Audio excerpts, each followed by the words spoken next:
There are moments in life that only reveal their true weight after they are gone. At the time, they don't feel dramatic. They don't arrive with warnings or signs. Nothing tells you that you are standing at a point of no return. They blend into the background of ordinary days, hidden among routines you've repeated 1,000 times before. That night felt ordinary. Just another evening, just another conversation in a quiet room. And her request sounded simple. But it was the last time she was waiting for me to choose her. Our marriage didn't collapse overnight. It didn't end because of betrayal. It didn't end because of loud arguments or obvious conflict. There was no single moment you could point to and say, that's when it broke. Instead, it wore down slowly, quietly, over time, like something eroded by water. Not destroyed in a storm, but weakened by years of neglect. We lived in the same house, ate at the same table, spoke to each other every day. From the outside, nothing looked wrong. But somewhere along the way, a distance formed that neither of us knew how to close. We stopped sharing small things, stopped asking questions that mattered, stopped noticing when the other one grew tired. I was busy with work. She was exhausted from waiting. And we both convinced ourselves that if we just had more time, things would eventually be fine. I can't keep living Time like this. became our favorite excuse. When conversations felt uncomfortable, we postponed them. When emotions felt heavy, we avoided them. We told ourselves this was just a phase, that every marriage goes through it, that stability mattered more than closeness. I believed that providing was the same as being present. I didn't see how alone she was becoming. One evening, sitting across from me in our quiet kitchen, she said she wanted to go away for a few days. Why don't you just go alone? Not a luxury I'm vacation, not feeling up to it. not an escape, just a short trip, the two of us. No work, no schedules. She didn't rush the words. She didn't pressure me. She looked at me for a long moment before she spoke, as if she was measuring something she couldn't explain. Come with me, she said. It wasn't a demand. It wasn't even a plea. It felt like a final question.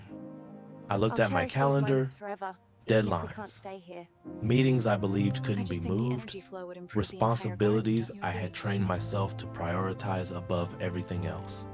I didn't look at her while I answered. I told her I couldn't go. I said it was just a busy period, that we would have other chances later, that this trip wasn't a big deal. I told her, go without me. We'll talk when you get back. She didn't argue. She didn't cry. She simply nodded.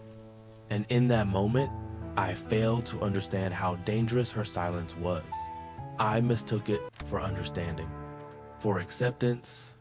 I didn't realize it was resignation. The day she left, I drove her to the airport.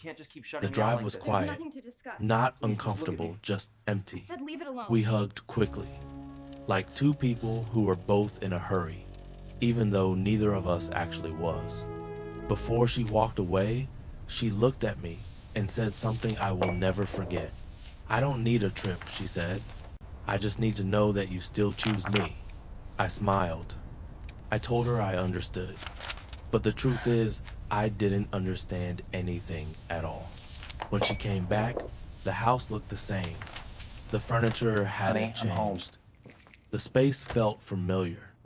But she was different. Quieter. More distant. Her eyes no longer searched for me when I entered the room. It felt like she had already started leaving long before she actually did. We lived side by side for a few more months, like strangers, sharing the same space. No arguments, no expectations, just routines and silence. We stopped planning anything together, stopped talking about the future. I told myself that at least things were calm. I didn't realize calm had replaced connection. Then, one evening, I came home to an empty room. Her clothes were gone. Her personal belongings were gone. The house felt larger. She had left quietly, the same way she had been disappearing for months.